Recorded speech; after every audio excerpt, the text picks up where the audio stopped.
Assalamualaikum warahmatullahi wabarakatuh. Waalaikumsalam warahmatullahi wabarakatuh. Alhamdulillah wassalatu wassalamu ala sayyidina Rasulillah sayyidina wa maulana Muhammad ibn Abdullah wa ala alihi wa sahbihi wa mawala. La haula wa la quwwata illa billah, amma ba'du. Bapak-bapak, ibu-ibu, saudara-saudara kaum muslimin rahimakumullah. Rangka memperingati Maulid Nabi besar Muhammad sallallahu alaihi wasallam. Yang penting dari peringatan Maulid ialah membicarakan bagaimana sebenarnya identitas umat Rasulullah sallallahu alaihi wasallam. Sebab apa? Adalah suatu hal yang wajar bahwa seorang pengikut menyesuaikan tingkah laku, gaya hidup dengan orang yang diikutinya. Jangankan di dunia ini, di akhirat nanti identitas ini akan dimintakan pertanggungjan jawab dan akan ditanyakan kepada kita. Sekurang-kurangnya menjadi pengikut rombongan orang besar merupakan suatu nikmat. Paling tidak kita bisa numpang mujur. Kalau saya berangkat ke Bali ikut rombongan Pak Menteri misalnya, saya bisa bebas timbangan, tas saya tidak usah diperiksa-periksa barangkali. Kenapa? Ini rombongannya Pak Menteri, numpang mujur. Itu sekurang-kurangnya. Tetapi tentu untuk menjadi anggota rombongan Pak Menteri ini kan harus ada tanda, ciri-ciri atau yang disebut identitas. Kalau kita mengaku dan memproklamirkan diri sebagai umat Nabi Muhammad, sebagai pengikut beliau, apa sih identitasnya, ciri-cirinya? Inilah yang akan kita bicarakan pada kesempatan ini, bersumber dari surah Al-Fatah ayat 29. Allah Subhanahu wa ta'ala menjelaskan Muhammadur Rasulullah, bahwa Nabi Muhammad itu adalah utusan Allah, pesuruh Allah. Walladzina ma'ahu, dan orang-orang yang bersamanya, orang yang mengikuti ajarannya, para sahabatnya, kita ini para pengikutnya, mempunyai ciri atau identitas. Dalam ayat ini ada 5 ciri yang dijelaskan. Pertama, asyidda'u 'alal kuffar. Pengikut Nabi Muhammad bersikap tegas kepada orang-orang kafir. Apa artinya tegas di sini? Saudara-saudara, tegas di sini artinya bukan main marah-marahan, tidak ngajak berkelahi, bukan juga menantang perang. Tegas di sini artinya mempunyai prinsip, mempunyai garis yang nyata di dalam keyakinan beragama. Garisnya apa? Tidak lain, lakum dinukum waliyadin. Bagi Tuhan agama Tuhan, bagi kami agama kami. Silahkan Tuhan melaksanakan agama Tuhan, kami akan melaksanakan agama kami. Kami menghormati Tuhan, Tuhan pun menghormati kami. Tetapi soal agama tidak usah dicampur adukkan.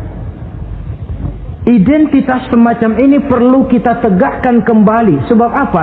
Sebab di zaman sekarang orang mulai mengaburkan nilai-nilai kebenaran dari agama, yang pada akhirnya menanamkan sikap ngambang terhadap agama. Misalnya kita ini dibuai dengan kalimat yang kelihatannya bagus tapi sebenarnya mengandung racun. Kata orang, jangan fanatik, semua agama kan bagus, semua agama benar, semua agama thayyib. Terus terang saja, saya bukan tidak setuju dengan kalimat itu. Saya beranggapan kalimat itu belum sempurna. Semua agama benar, jangan titik di situ, itu baru sekedar koma. Semua agama benar, koma, bagi penganutnya masing-masing, titik. Semua agama baik, koma, bagi penganutnya masing-masing, titik. Bagi kita yang muslim, yang benar, Islam. Dan seorang muslim yang berani membenarkan semua agama, seorang muslim yang berani berkata semua agama benar, sekurang-kurangnya munafik kalau tidak menjadi murtad. Wah Pak, itu namanya fanatik dong. Betul. Yang tidak boleh kan fanatik kepada suku, yang tidak boleh kan fanatik kepada guru, tapi fanatik kepada agama dalam arti berpegang teguh kepada agama merupakan bagian daripada kehidupan beragama. Hanyalah kalau umat Islam ini fanatik dengan agamanya, dia akan konsekuen, baik melaksanakan, mengamalkan maupun mengembangkan agamanya. Saya cinta kepada suku saya, tapi tidak lalu fanatik. Cinta suku boleh, fanatik kepada suku salah. Cinta kepada guru bagus, fanatik kepada guru jelek. Cinta kepada agama bagus, fanatik kepada agama wajib. Hanya dengan fanatik kepada agama orang konsekuen. Yang jelek itu kan kalau sudah fanatisme kesukuan. Contoh, misalnya mentang-mentang orang Sunda, lalu ngomong saya ogah dengerin ceramah. Kenapa? Ustadznya bukan orang Sunda sih. Ini nggak bener, emangnya Nabi Muhammad kelahiran Ciamis? Kan tidak.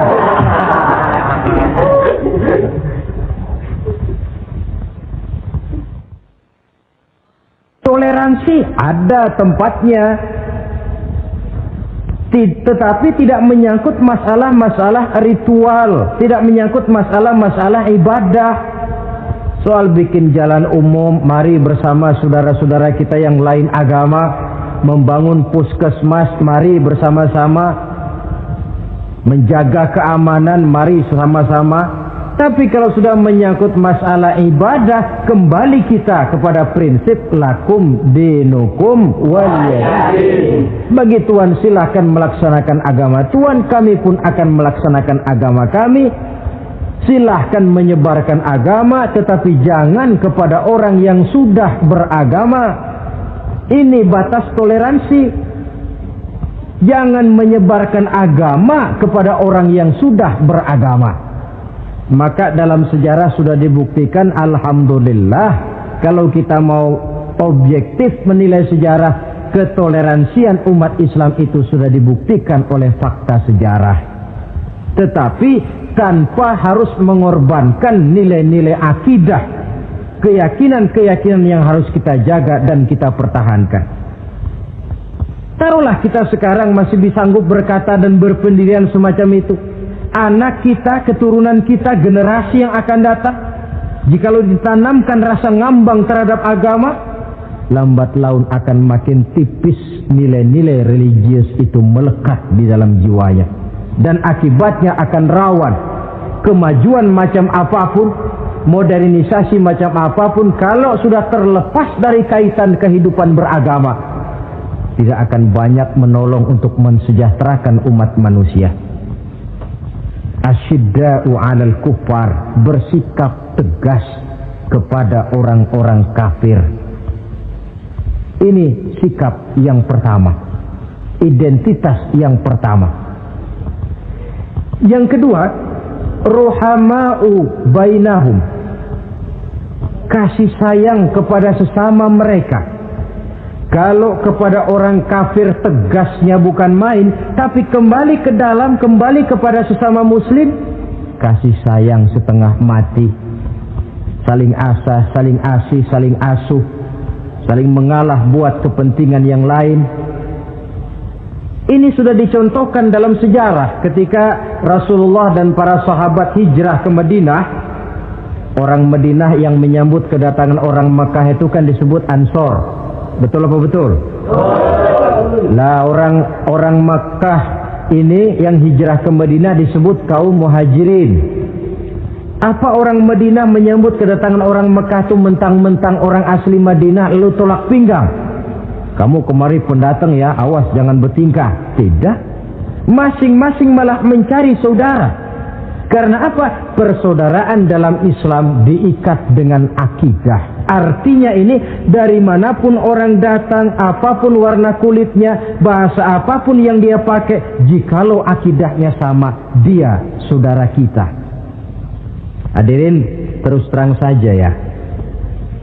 Banyak orang-orang yang tidak senang kalau melihat umat Islam sampai bersatu. Maka segala macam cara mereka lakukan agar kita jangan bersatu.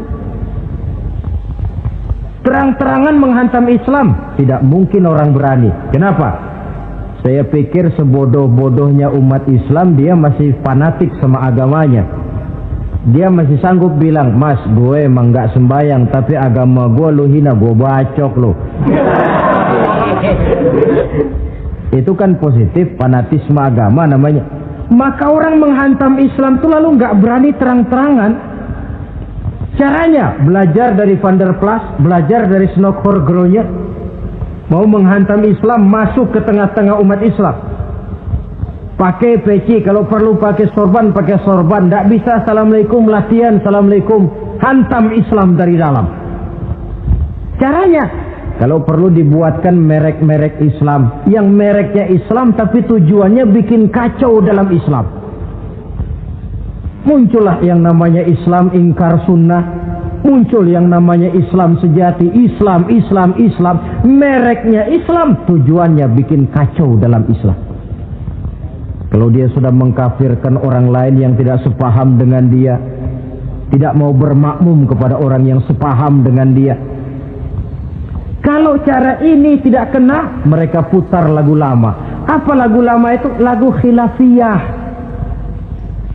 Lagu lama itu supaya kita sengketa sesama kita, mempersoalkan hal-hal kecil. Waktu terbuang, energi habis untuk mempermasalahkan hal yang tak pernah kunjung selesai. Sering kejadian toh di kampung-kampung. Yang satu pakai usolli, yang satu tidak, lalu pisah RT. Yang satu azan sekali Jumatan, yang satu 2 kali, lalu bangun masjid lagi.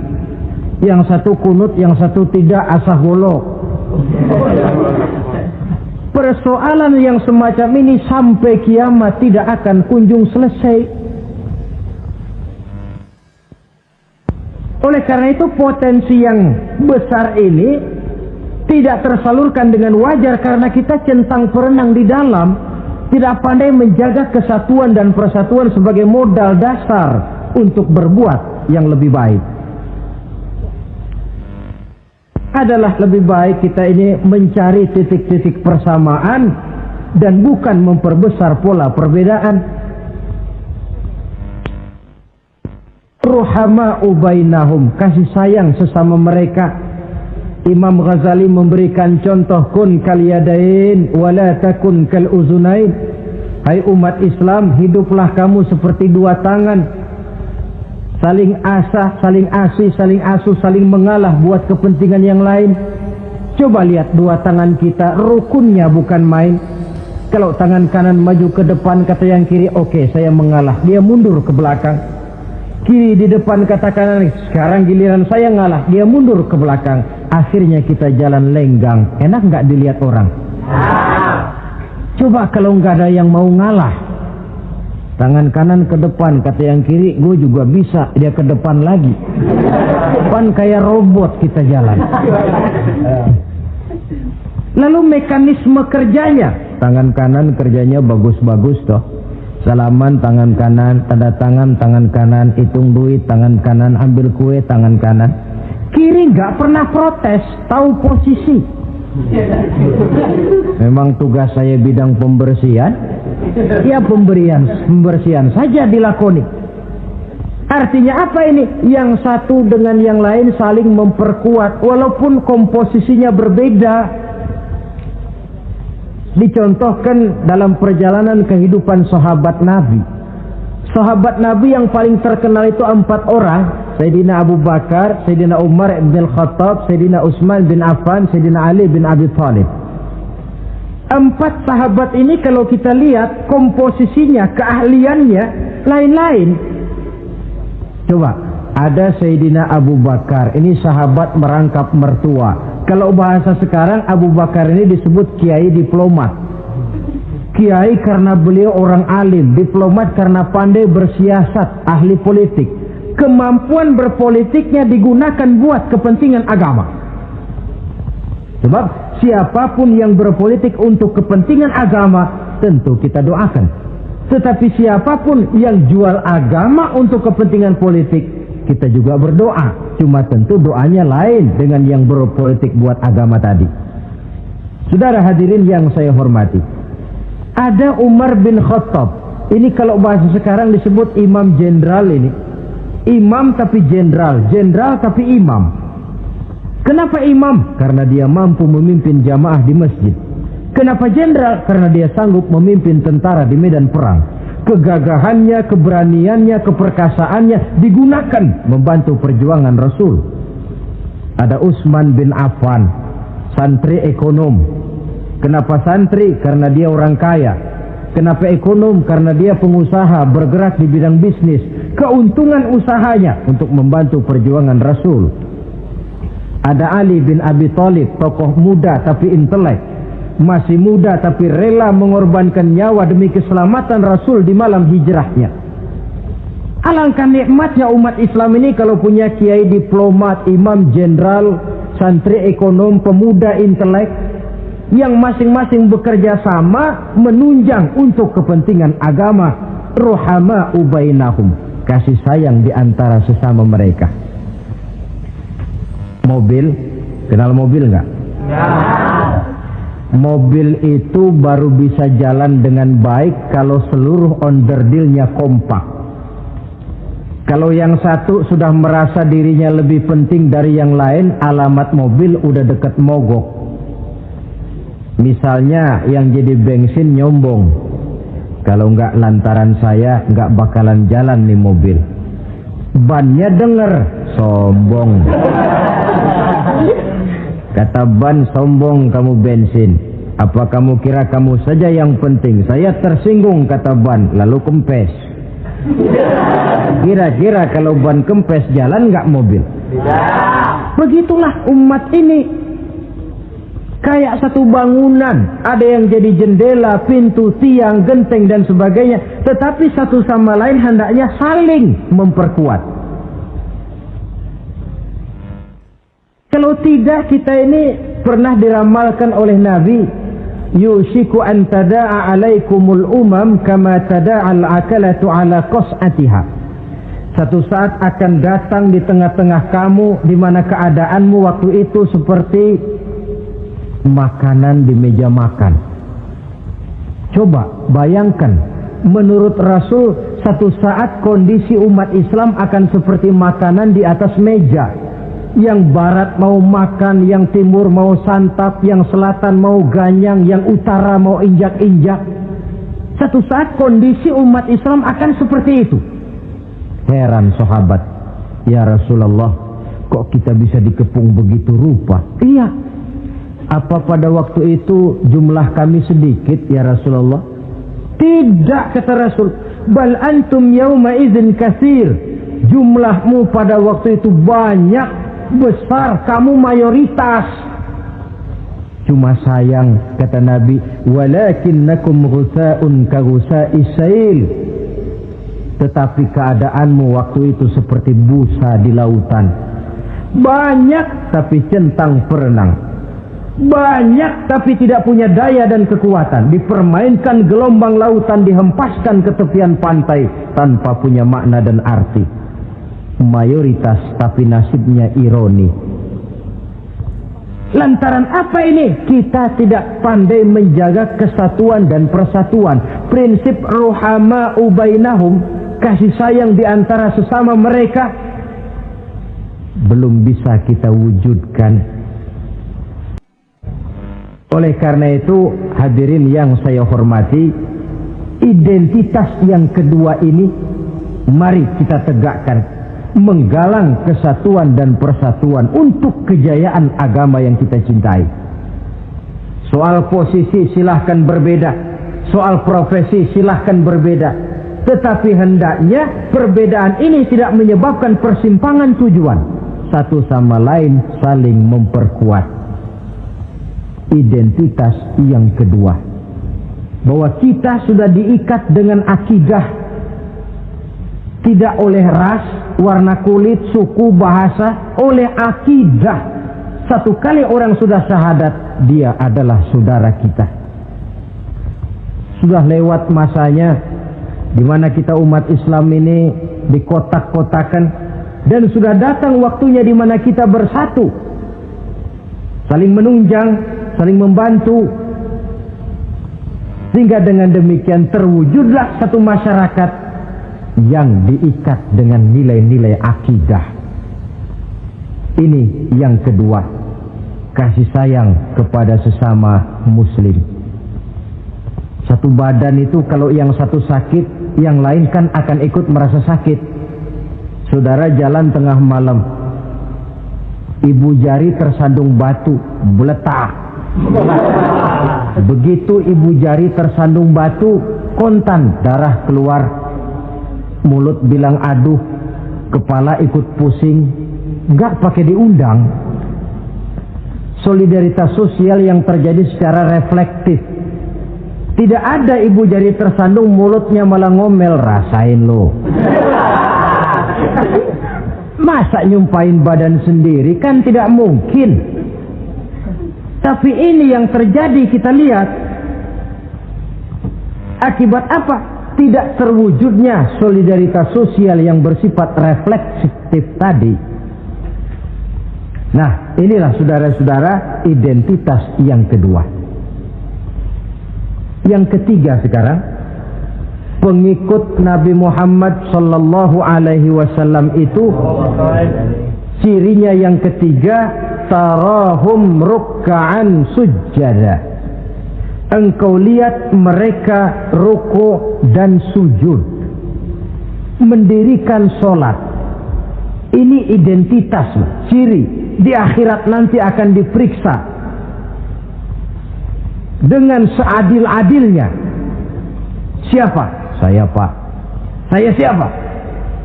Pengikut Nabi Muhammad. Betul? Betul. Baik. Pengikut Nabi Muhammad itu tandanya ruka'an sujada, ruku dan sujud. Sampean ngaku umat Nabi Muhammad, sujud, pernah sembahyang? Sembahyang juga, Pak. Berapa kali? Gak banyak-banyak, Pak, setahun 2 kali. Kapan itu? Idul Fitri sama Idul Adha. Kata petugas, syarat kurang, minggir. Sebab sering dikatakan sholat itu kan ada yang harian, ada yang mingguan, ada yang tahunan. Ada yang sholatnya harian. Yang harian ini juga 2 macam, ada yang belang-belang, ada yang mulus. Kalau yang belang-belang itu kalau zuhur sholat, asar out. Asar kepegang, maghribnya melayang. Maghrib ketangkep, isaknya terbang. Itu lumayan ketimbang yang seminggu sekali cuma Jumat saja. Yang Jumat pun agak lumayan lah daripada yang setahun 2 kali cuma Idul Fitri dan Idul Adha.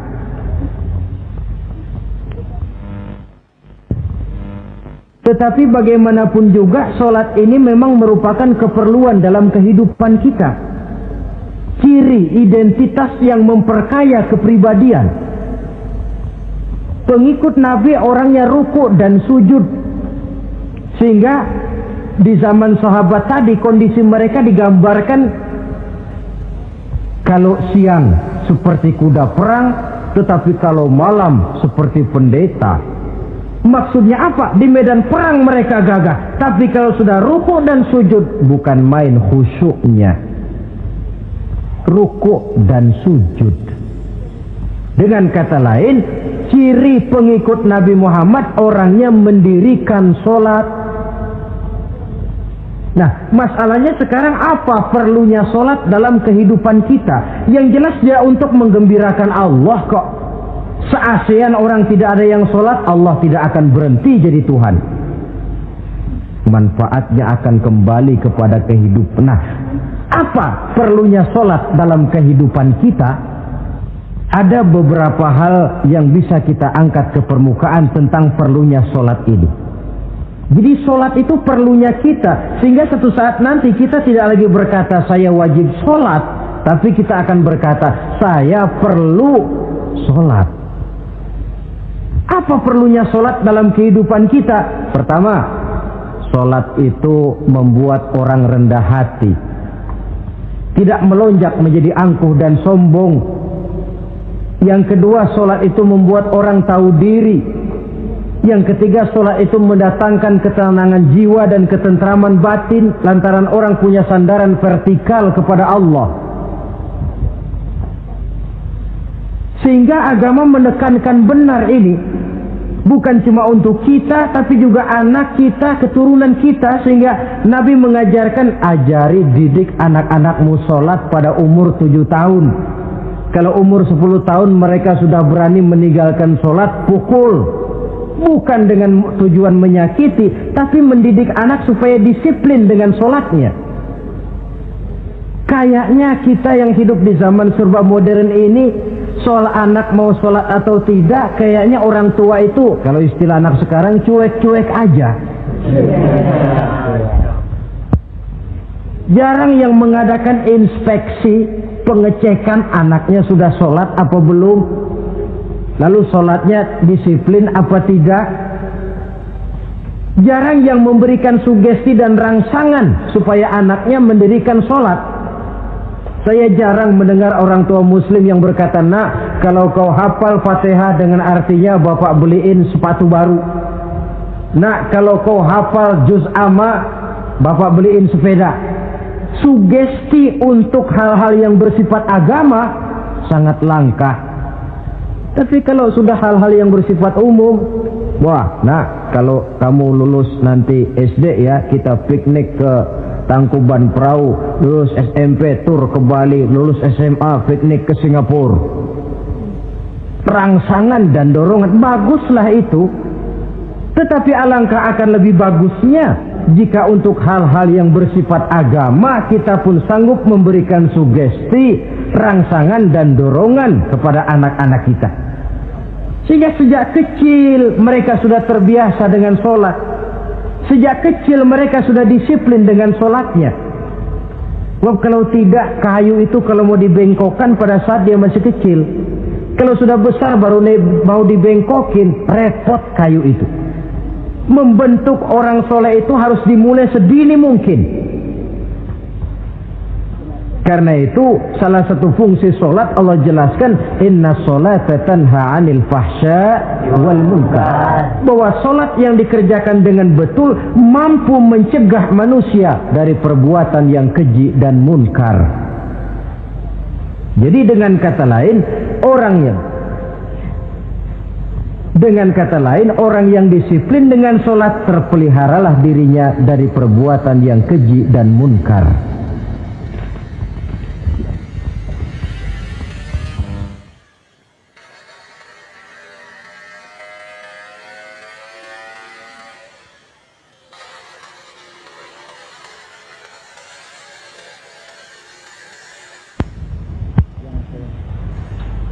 Hadirin yang saya hormati, suatu kenyataan barangkali yang memang tidak bisa kita pungkiri, bahwa kemajuan ilmu pengetahuan dan teknologi sekarang ini makin mengagumkan.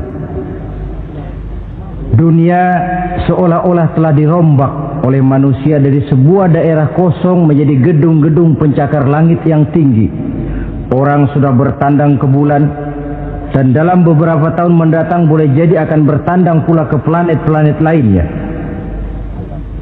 Kekurangan air minum bisa diatasi dengan penyulingan air laut. Kekurangan areal pertanian bisa diatasi dengan merombak gurun pasir yang gersang dan tandus menjadi sawah ladang yang menghasilkan kebutuhan hidup manusia. Tapi seiring dengan itu menjadi pertanyaan, makin sejahterakah umat manusia? Tercapaikah kebahagiaan? Pada sisi lain kita melihat kemajuan itu melahirkan hal-hal yang tidak kita harapkan. Apa yang kita sebut dengan penyakit dunia modern, yang rupanya makin banyak dokter, makin banyak juga penyakit, makin banyak rumah sakit, makin aneh nama penyakit. Pola yang paling berbahaya ialah jikalau kemajuan itu menyebabkan manusia sampai mendewa-dewakan ilmu dan teknologi. Dan ini yang sering saya istilahkan dengan berhala abad 20. Kalau dulu orang menyembah berhala yang namanya Latta, Uzza, Manat, Hubal, orang zaman sekarang secara tidak langsung banyak yang menjadi penyembah komputer, penyembah sains dan teknologi, mendewa-dewakan otak, lalu lupa bahwa sepanjang yang bisa dilakukan oleh manusia adalah berusaha dan berusaha, sementara ketentuan mutlak datang dari Allah Subhanahu wa ta'ala. Disinilah perlunya ruku dan sujud, agar manusia tahu benar hakikat dari mana dia datang, di mana dia sekarang, mau apa dia di sini, dan kemana dia akan pulang. Oleh karena itu, pada kesempatan ini saya mengajak, marilah identitas ini kita tegakkan dalam diri kita, menjadi pengikut yang ruku dan sujud di hadapan Allah. Sebab di sana terdapat sumber kekuatan, baik dia kekuatan batin, kekuatan jiwa, kekuatan dalam semangat perjuangan, kekuatan dalam menegakkan yang ma'ruf dan menghancurkan yang munkar. Sandaran kita kepada Allah. Saudara mungkin masih ingat ketika Rasulullah dan Abu Bakar hijrah, mereka berdua tidak langsung ke Madinah tapi berada di Gua Sur 3 malam 2 hari lamanya. Orang kafir Quraisy yang mengejar sampai juga di mulut gua itu. Andai kata mereka menengok saja ke bawah, sudah kelihatan Nabi dan Abu Bakar, tapi mereka tidak menoleh. Nabi dengan mantap berkata kepada Abu Bakar, la takhaf wa la tahzan ya Abu Bakar, innallaha ma'ana. Abu Bakar, kau tidak usah takut, tidak usah sedih, Allah bersama kita. Ucapan ini mantap kalau diucapkan oleh orang yang ruk'an sujada, benar-benar sujud kepada Allah, mempunyai backing yang tidak kepalang tanggung, yang serba maha. Yaitu kalau memang saudara perlu cari backing, jangan kolonel tanggung, jangan brigjen tanggung, carilah backing yang serba maha, maha gagah, maha kaya, maha tahu, maha segala-galanya. Berbackinglah kepada Allah saja dengan jalan ruk'an sujada, ruku' dan sujud dalam kehidupan ini.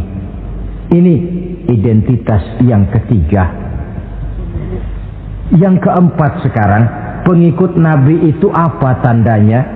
Yabtaghuna fadlan minallah wa ridwana. Mereka selalu mencari karunia dan keridhaan Allah. Karunia dan keridhaan. Jadi tidak hanya mencari sekedar karunia, tetapi juga mencari ridho. Oleh karena itu seorang pengikut Rasul, di dalam dia berdagang misalnya, dibatasi oleh pertanyaan, cara saya ini Allah ridho apa tidak? Dia cari rezeki, dibatasi oleh pertanyaan, Allah ridho apa tidak? Dia menginginkan jabatan yang tinggi, tapi tetap dalam kerangka pertanyaan, kalau cara ini Allah ridho apa tidak? Sehingga tidak lantas menghalalkan cara apapun halal asal tujuan tercapai, itu kan caranya PKI. Asal tujuan tercapai cara apa saja halal. Seorang muslim pengikut baginda Nabi tidak diajarkan semacam itu. Kenapa perlu mencari keridhaan Allah, karunia yang Allah ridho? Karena apapun yang kita pakai, apapun yang kita makan terutama, Jikalau bersumber dari sesuatu yang Allah tidak ridho, katakan yang haram misalnya, akan mempengaruhi gaya dan gerak hidup kita. Contoh, kata Imam Ghazali, kalau engkau terlalu senang memakan makanan yang haram, dia akan mempengaruhi caramu berpikir sehingga kau akan cenderung berpikir yang haram. Mencari karunia yang Allah ridho, dan hidup itu kalau sudah mendapat ridho Allah, sudah satu kenikmatan yang tidak bisa dibeli dengan nilai materi yang bagaimanapun banyaknya. Karena itu biarlah kita orang mukmin ini di dunia hidup kaya asal Allah ridho saja. Gak apa-apa. Biar rumah kita gedung, punya mobil bagus, uang banyak, kalau Allah ridho enak. Daripada sudah melarat tinggal di pinggir kali, rumahnya gubuk, Allah marah lagi. Kapan mau seneng orang macam begitu? Jadi biarlah kita ini bahagia di dunia, asal di akhirat masuk surga. Nggak apa-apa.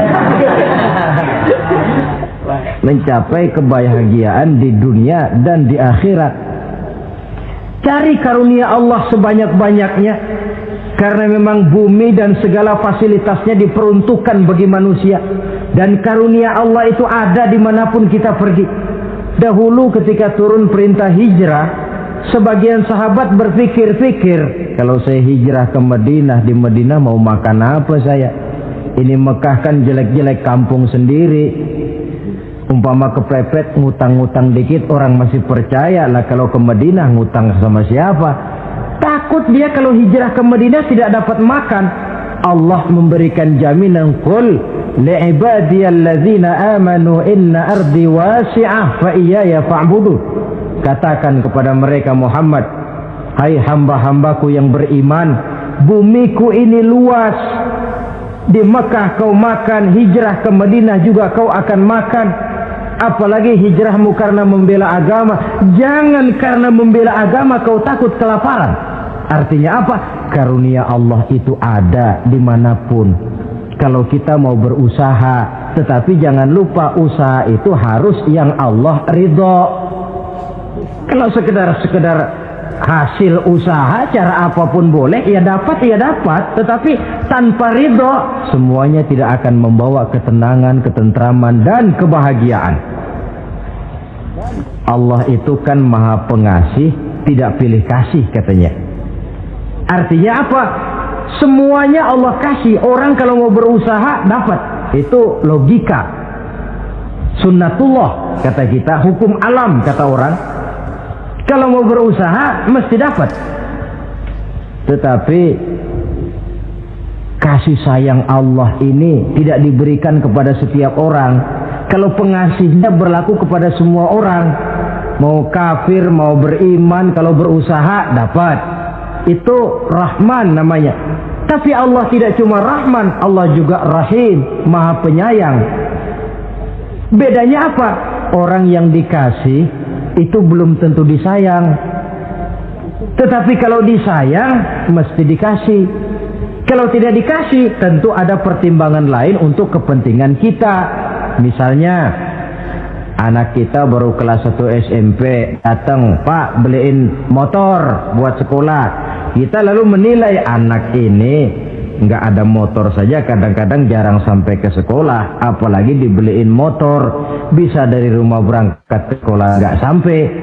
Tidak dibelikan bukan karena tidak sayang, justru karena sayangnya ada pertimbangan lain untuk kepentingan si anak.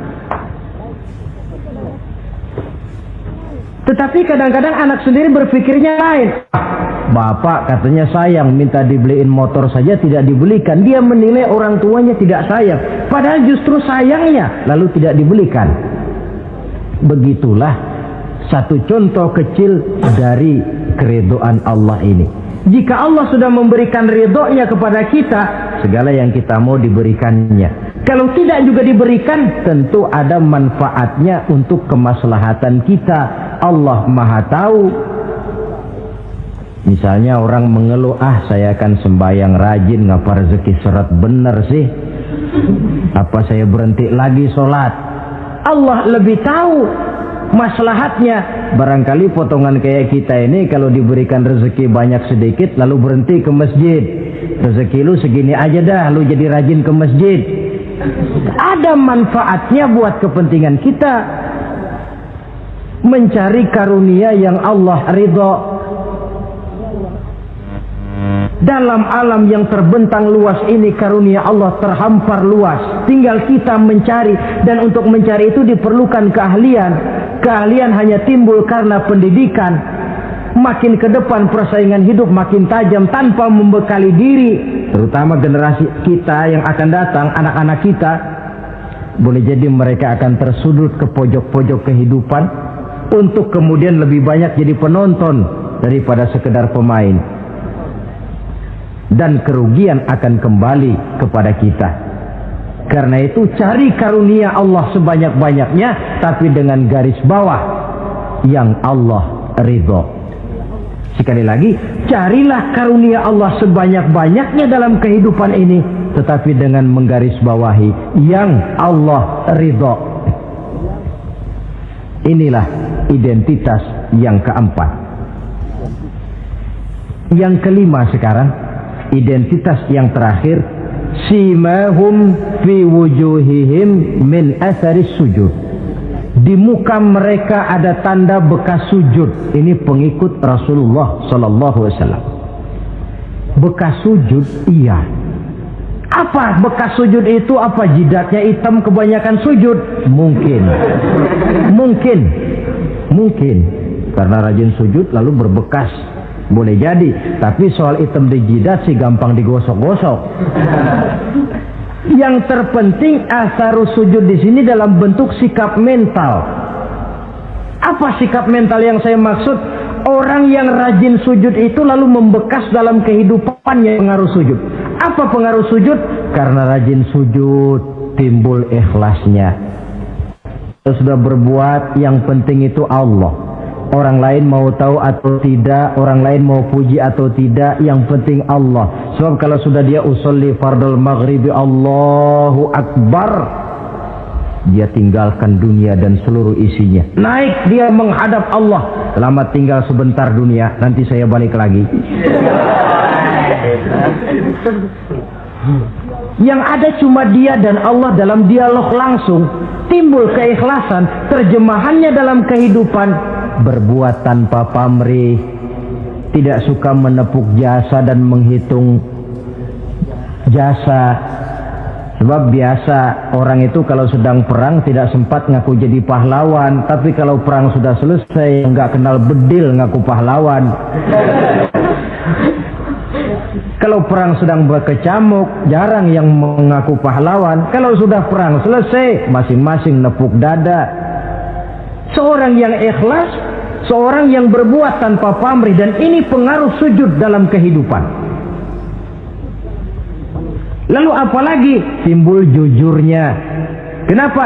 Kalau dia sholat zuhur 4 rakaat, lalu umpama selesai 3 rakaat dia salam, orang lain tentu tidak tahu dia korupsi 1 rakaat.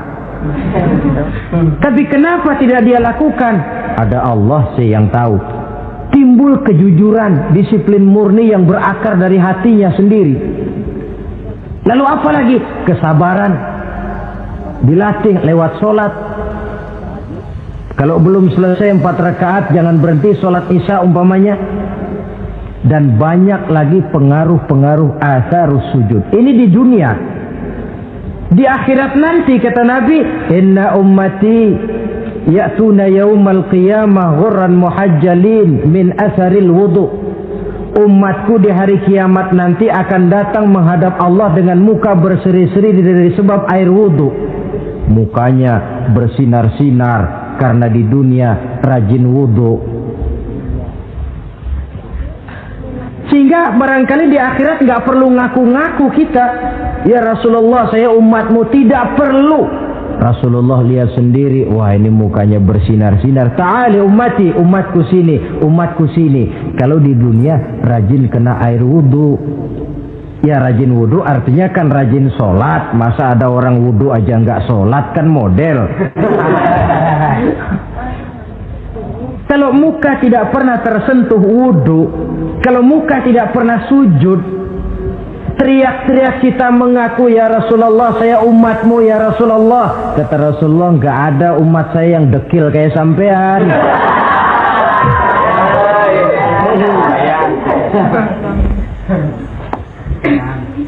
Itulah sebabnya pada kesempatan ini saya mengajak, mari membiasakan diri berwudu. Tidak cuma untuk sholat. Saudara mau berangkat ke kantor, wudu dulu, bagus. Saudara mau pergi berdagang, wudu dulu, cakep. Saudara mau pergi kuliah, mau pergi sekolah, wudu dulu, bagus. Di samping kebersihan jasmani, juga kebersihan rohani. Tengok saja. Kalau kita membasuh tangan pada saat wudu, mulai Allahumma inni as'aluka yumna wal barakah wa a'udzubika minasyu'mi wal halakah. Itu kan yang kita baca. Ya Allah, saya mohon keberkahan di dua tangan ini, supaya tangan ini kalau dibawa dagang untung, dibawa menanam lalu panen, dibawa berusaha menghasilkan rezeki. Dan saya berlindung kepadamu ya Allah, jangan sampai tangan ini membawa kesialan dan kecelakaan. Berlindung kepada Allah jangan sampai jadi punya tangan sial. Dipakai dagang rugi, dipakai nanam pohonan mati, dipakai mukul orang mati. Tangan sial. Dari itu saja sudah memberikan sugesti untuk rohani kita. Kebersihan jasmani, kebersihan rohani terpelihara karena wudu. Jadi asarus sujud, pengaruh sujud membekas di dalam kehidupan. Sehingga oleh Syekh Muhammad Abduh dijelaskan, walikulli ibadatin minal ibadati sahihah asarun fi taqwimi akhlaqil qaimi biha wa tahzibi nafsihi. Setiap ibadah yang dikerjakan dengan betul pasti mempunyai pengaruh yang nyata dalam meluruskan moral akhlak orang yang melaksanakan ibadah itu sendiri. Jadi sujud kita betul apa tidak? Lihat saja pengaruhnya dalam kehidupan kita. Sholat kita sudah betul apa tidak? Lihat saja pengaruhnya dalam kehidupan kita. Kalau sujud ya sujud, tapi judi jalan juga, nah, sujudnya belum betul. Waktunya sholat ya sholat, waktunya mabuk, sholatnya belum betul. Waktunya ruku ya ruku, giliran nyolong, sholatnya belum betul. Sebab sholat yang dikerjakan dengan betul, sujud yang dikerjakan yang punya pengaruh nyata dalam kehidupan, kelihatan bekasnya dari tingkah laku dan gerak kita di dalam menelusuri kegiatan hidup ini. Maaf, dengan sedikit pahit barangkali kita memang harus berkata, masih banyak di antara kita umat Islam ini yang melaksanakan ibadah hanya dengan prinsip asal sekedar gugur kewajiban. Perkara ada pengaruhnya atau tidak dalam diri kita, kita malas untuk mengadakan evaluasi. Akibatnya ibadah yang kita kerjakan tidak mempunyai pengaruh dalam membentuk kepribadian kita. Orang yang mengucapkan syahadat ada pengaruh dalam jiwanya. Orang yang mendirikan sholat ada pengaruh dalam membentuk kepribadiannya. Orang yang melaksanakan puasa ada pengaruh dalam perkembangan jiwanya. Orang yang mengeluarkan zakat ada pengaruhnya dalam mengelola hartanya. Orang yang melaksanakan ibadah haji ada perubahan dalam kegiatan hidupnya, dari yang negatif kepada yang positif tentunya. Simahum fi wujuhihim min athari sujud. Di muka mereka, di muka pengikut Rasulullah ini ada tanda pengaruh bekas sujud. Karena rajinnya dia melaksanakan sujud di dalam kehidupan ini. Nampak pengaruh yang nyata di dalam kehidupannya, dalam gerak dan tingkah lakunya.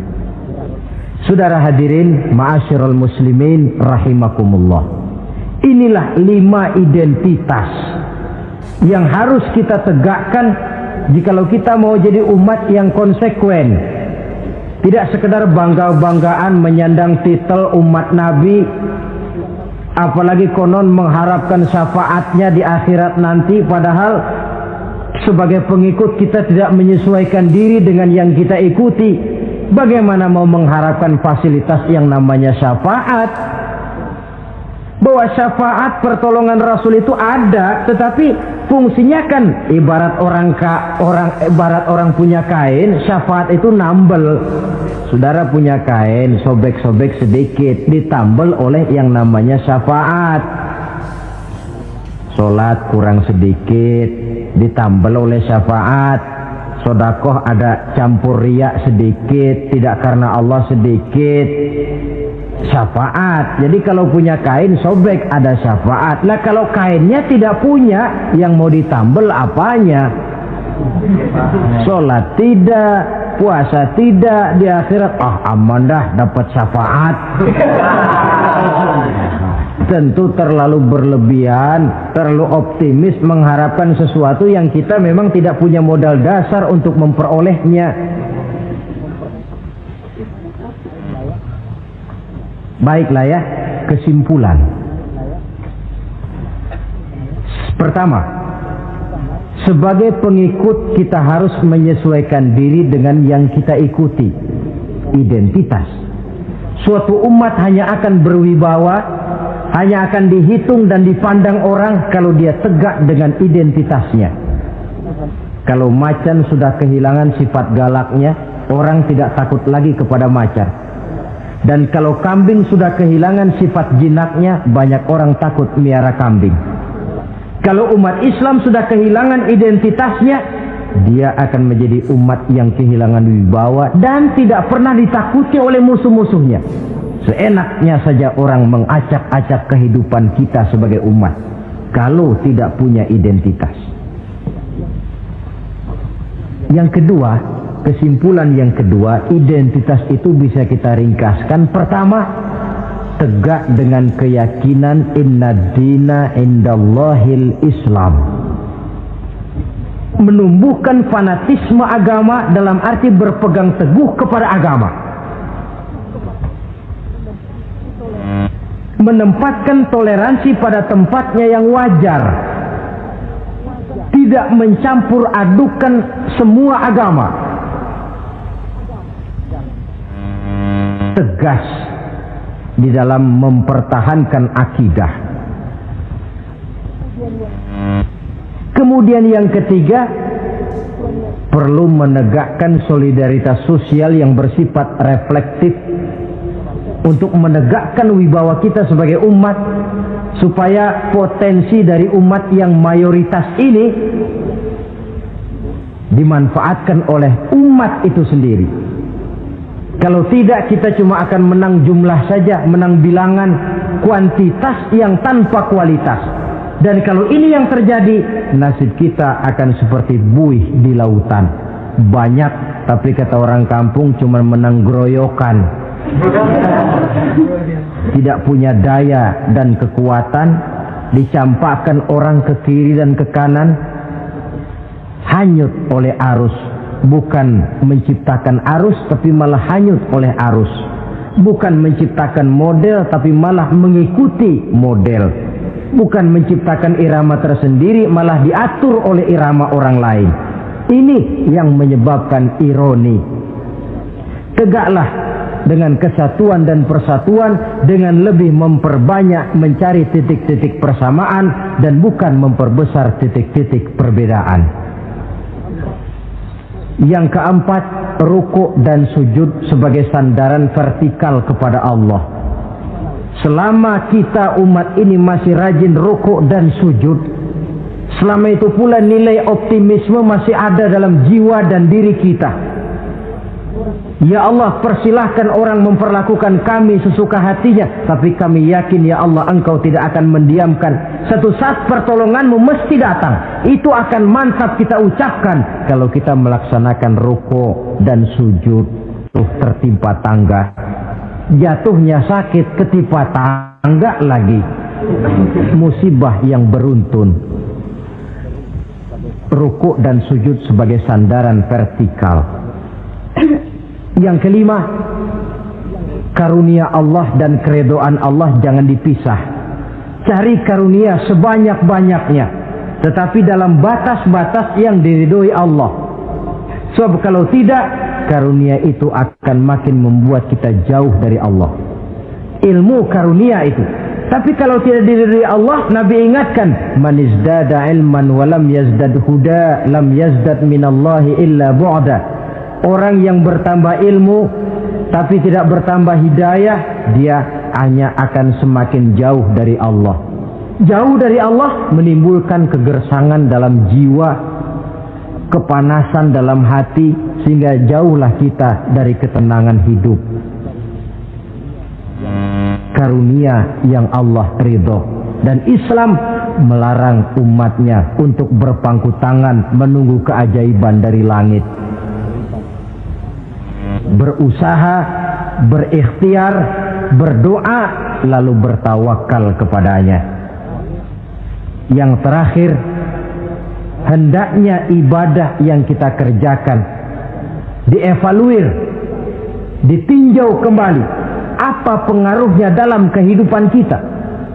Sebab setelah selesai melaksanakan suatu ibadah, hendaknya nilai ajaran yang terkandung dalam ibadah itu bisa kita terjemahkan dalam kehidupan kita. Sehingga gerak kita dalam sholat dengan tingkah laku kita di luar sholat ada kesinambungan. Gerak kita di dalam bulan Ramadan dengan tingkah laku kita di luar Ramadan ada kesinambungan. Namanya ibadah yang kita kerjakan ada pengaruhnya dalam memperbaiki kehidupan kita. Dengan satu prinsip, ibadah itu kita kerjakan adalah kemanfaatannya kembali kepada kehidupan kita. Saudara hadirin yang saya hormati, inilah pembicaraan kita pada pertemuan kita kali ini. Dengan harapan tentunya dalam memperingati Maulid kita tidak hanya sekedar melakukan satu tradisi, tidak hanya sekedar hura-hura, tidak hanya sekedar ikut-ikutan, sebab bagaimanapun peringatan semacam ini bukan tujuan. Ini cuma sekedar alat. Kalau peringatannya yang jadi tujuan, selesai memperingati, selesai sudah. Kayak saudara tujuannya mau ke Bogor, kira-kira kalau sudah sampai Bogor pulang lagi enggak? Pulang. Kenapa? Tujuan sudah tercapai. Tujuannya cuma memperingati Maulid. Sudah selesai. Ya sudah selesai segala-galanya. Yang tidak sholat kembali tidak sholat, yang teler kembali teler. Pokoknya kan udah Maulid. Itu kalau dijadikan tujuan. Maulid sekali lagi bukan tujuan, cuma sekedar alat. Tujuan kita diantaranya mencari identitas, menyesuaikan diri sebagai seorang pengikut dengan Rasulullah yang kita ikuti itu. Inilah pembicaraan kita kali ini. Mudah-mudahan 5 identitas ini Allah berikan kekuatan untuk bisa kita tegakkan dalam diri kita masing-masing, sehingga kebanggaan sebagai pengikut Nabi dibuktikan dengan amal perbuatan kita. Terima kasih banyak atas segala perhatian. Mohon maaf atas segala kekurangan. Usikum wa iyaya bitaqwallah. Wassalamualaikum warahmatullahi wabarakatuh. Waalaikumsalam warahmatullahi wabarakatuh.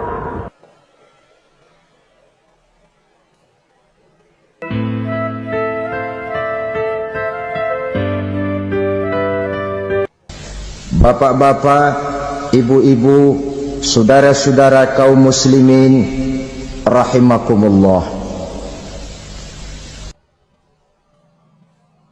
Murai di dahan dan koko ayam di kandang.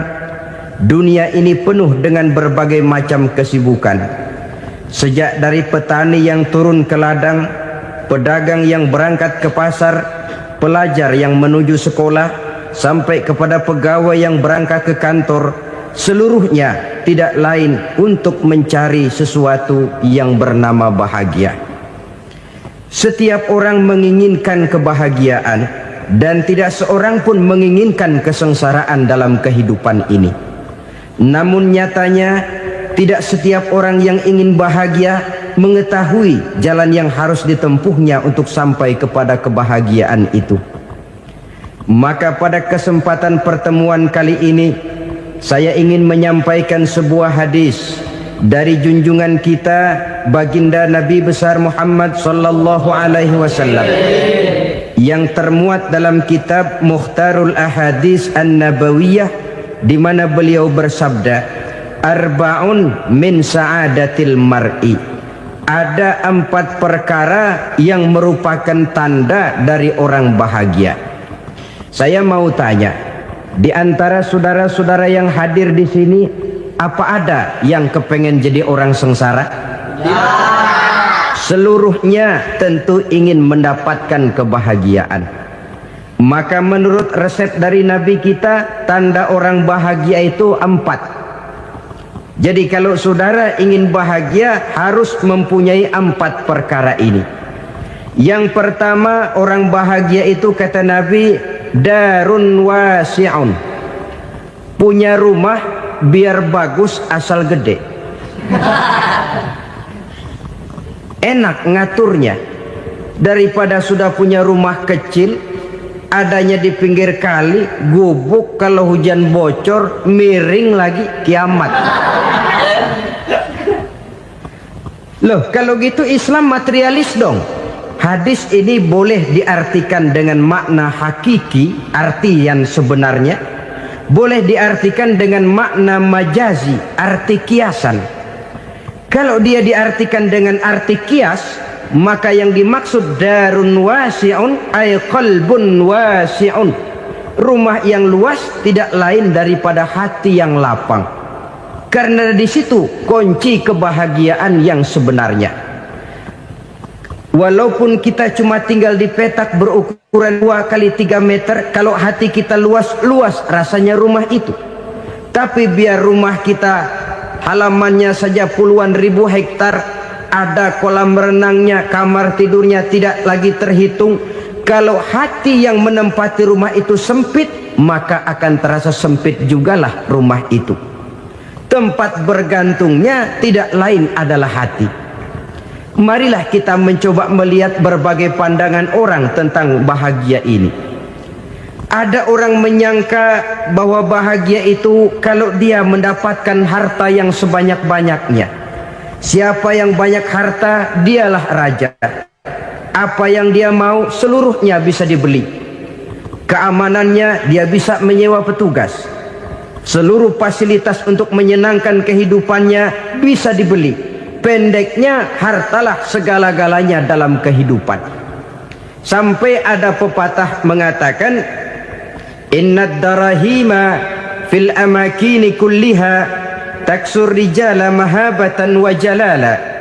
Sesungguhnya harta, dinar, dirham, uang di mana-mana selalu bikin hebat orang yang memilikinya.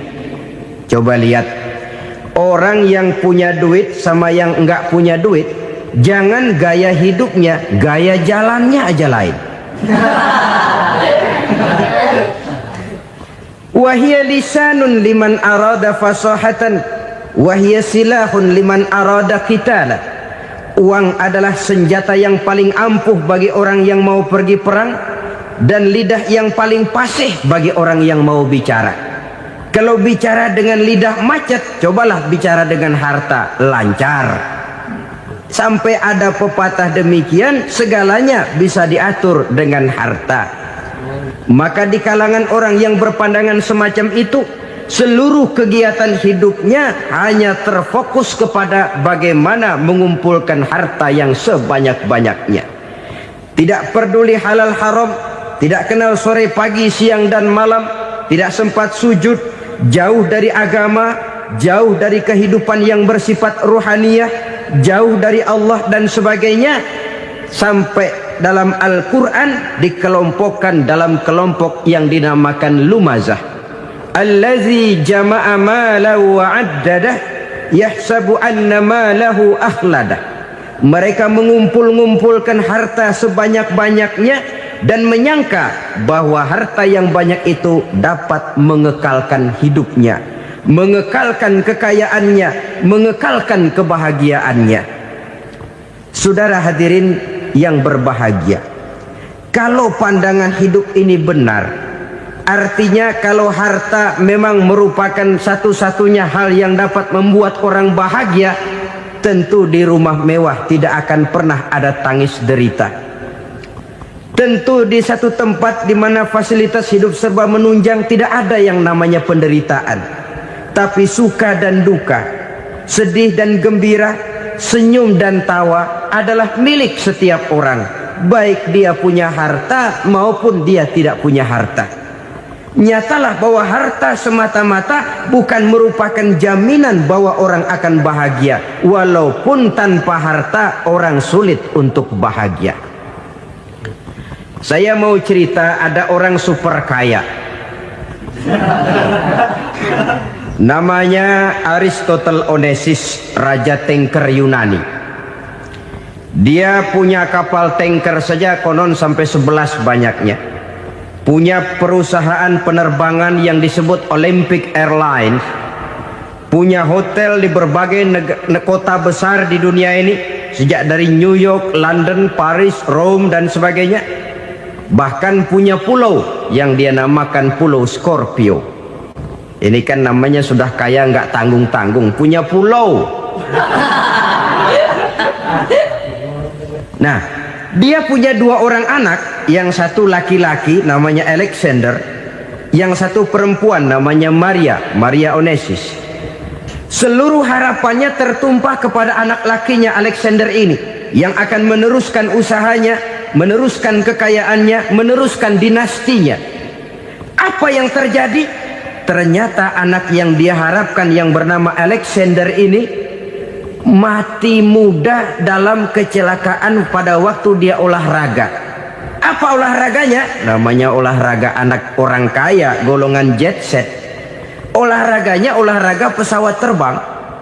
Jatuh, ya nggak kapungut, habis mati. Tinggal satu anak perempuannya, Maria Onesius. Tapi anak perempuan ini juga malah urakan. Terakhir dia pacaran, bahkan kemudian kawin sama orang Rusia. Rupanya Aristotle Onesius ini broken. Kekayaannya yang berlimpah ruah, perusahaannya yang begitu banyak, siapa yang akan meneruskan? Siapa yang akan menggantikan? Sampai kemudian dia mengurung diri di Pulau Scorpio dan mati di sana secara mengenaskan.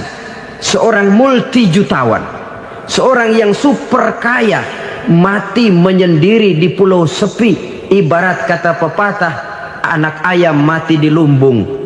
Bukan kekurangan makanan, keurugan makanan. Begitu kehidupan Aristotle Onesius. Dan banyak orang-orang yang sudah demikian kaya sampai dibingungkan oleh kekayaannya sendiri. Telusurilah kehidupan David Rockefeller misalnya, Henry Ford misalnya, Adnan Khashoggi misalnya. Multi jutawan yang kadang-kadang dibuat keder oleh kekayaannya sendiri. Pantas ketika Imam Ali ditawarkan orang, "Ya Ali, kalau kepadamu disuruh pilih ilmu atau harta, kau pilih mana?" Ya jelas pilih ilmu dong. Kenapa? Pertama, ilmu kalau kita berikan kepada orang lain tambah. Tapi harta kalau kita berikan kepada orang lain kurang. Saudara punya uang 10.000, dibagi orang 5.000, jelas uang saudara berkurang. Tapi saudara punya ilmu, diberikan kepada orang lain bisa, saudara pun makin mantep. Tidak lantas jadi bodoh karena ngajarin orang. Saudara bisa Fatihah lalu mengajarkan orang Fatihah. Orang bisa, saudara pun makin hafal. Tidak lantas setelah diajarin orang ilmunya hilang. Begitu datang dia minta orang, "Tolong ajarin saya Fatihah." Udah habis, nggak ada.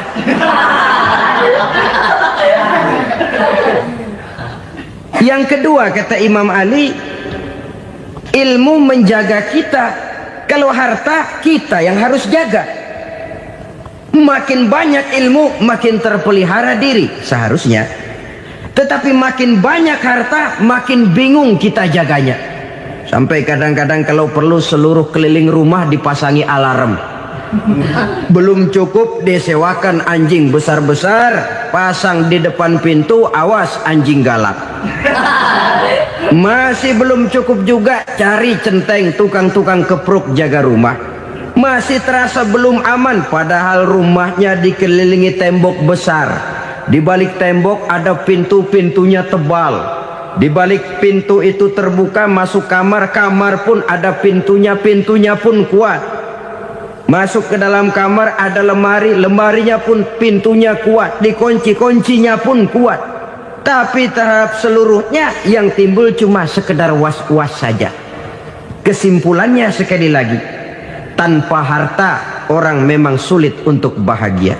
Tapi harta semata-mata tidak merupakan jaminan orang akan bahagia. Dengan hati yang luas, itu modal utama untuk mencapai kebahagiaan hidup. Orang yang hatinya luas, saudara-saudara, punya hati yang lapang, melihat kenyataan hidup ini, dia bersyukur senantiasa kepada Allah. Lantas tidak timbul hasud dan iri hatinya. Oleh karena itu, jiwanya selalu lapang.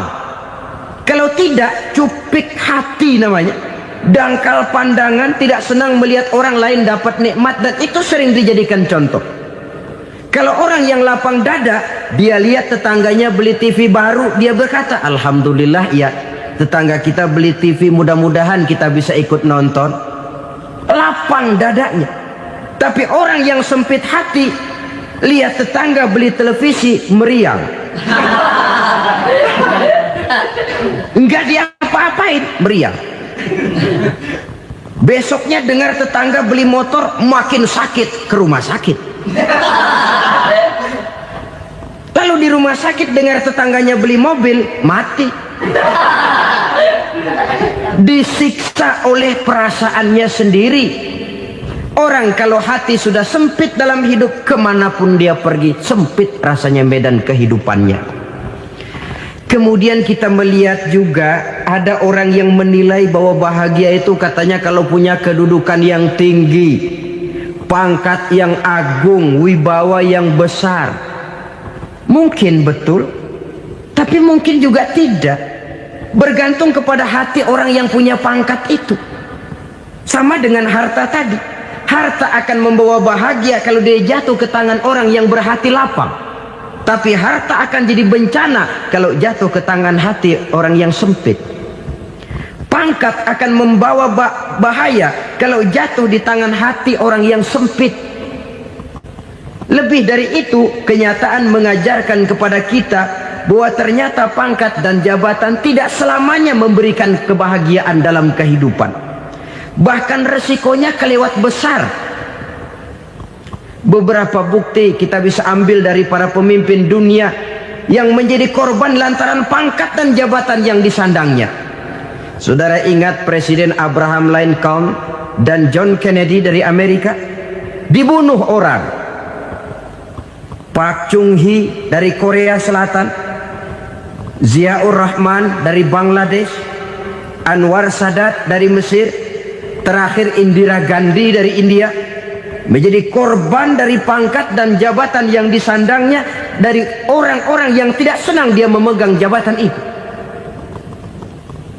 Dia akan mudah mengundang bencana. Sehingga pantas kalau seorang presiden terkemuka Amerika, Harry Truman namanya, dia mengatakan jabatan presiden itu, kata dia, seperti orang nunggang macan, naik macan. Harus kita taiki, kalau enggak dia bakal nerekam kita, ngeri katanya. Adapun orang yang hatinya lapang, kalau dia menerima pangkat dan jabatan, dianggapnya itu satu kesempatan untuk berbuat baik. Tapi orang yang berhati sempit, menerima pangkat dan jabatan, bukan kadang-kadang menerima, malah berusaha setengah mati mencapai dengan segala cara. Kalau perlu jilat atas, jilat atas. Jadi golongan sumuhun dawuh.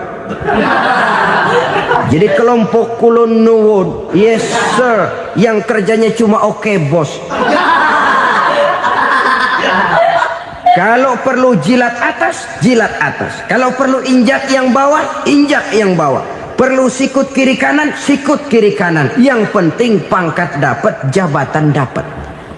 Orang yang semacam ini, kalau sudah mempunyai pangkat dan jabatan, biasanya dia tidak menganggap itu sebagai amanah, tidak menganggap sebagai kesempatan berbuat baik, tapi malah kesempatan untuk memperturutkan hawa nafsunya yang dilatar belakangi oleh kesempitan hatinya tadi.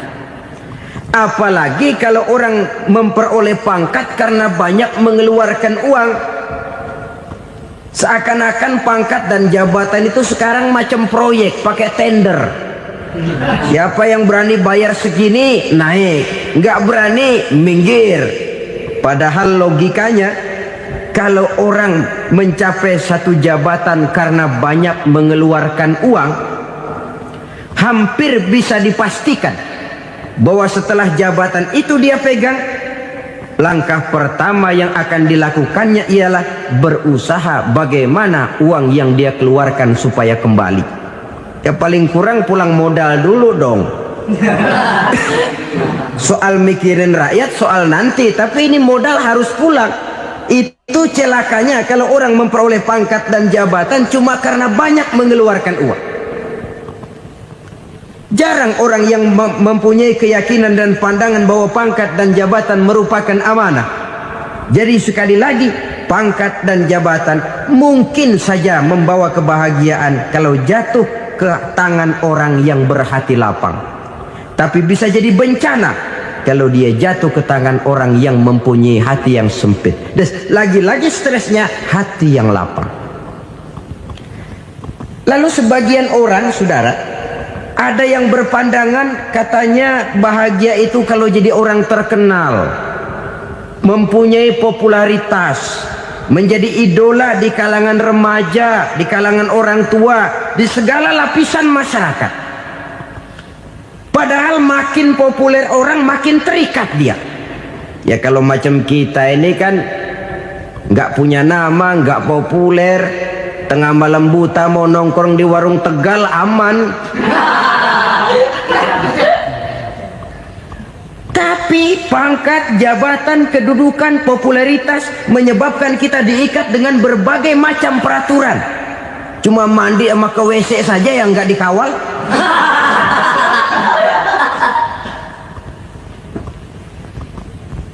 Benarkah popularitas, ketenaran membawa kebahagiaan?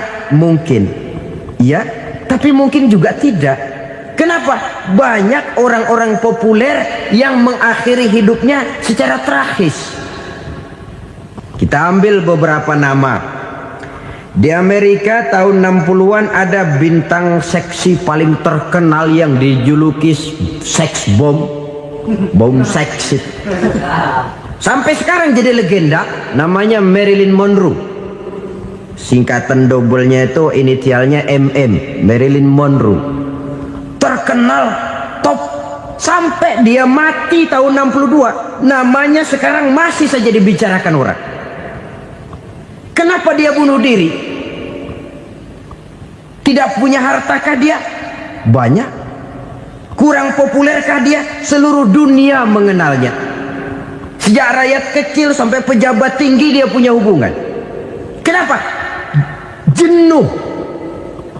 Dia terlahir dalam keadaan yatim. Setelah itu tidak lama dia berangkat remaja, ibunya meninggal, pindah dari wanita asuh ke wanita asuh sampai 12 orang ibu angkatnya.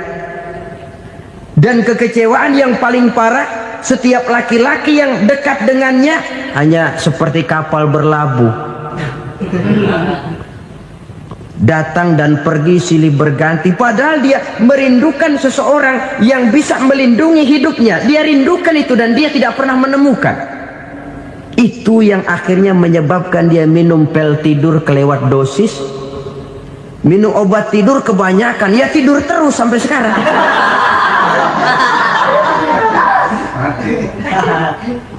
Dia mengakui, saya telah memiliki ketenaran, tapi saya tidak pernah hidup dalam ketenaran itu.